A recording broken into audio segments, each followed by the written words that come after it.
Subukan mo siyang i-share, mag-iwan ng Amen. Dadagsain ka ng blessing bukas kapag nag-thank you kay Lord. Ang Pasko ay kay saya kung kayo'y kapiling na.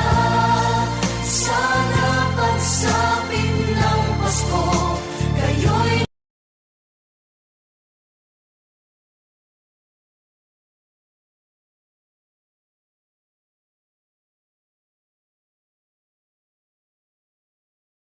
Mas masarap talaga yung itlog na bata pa.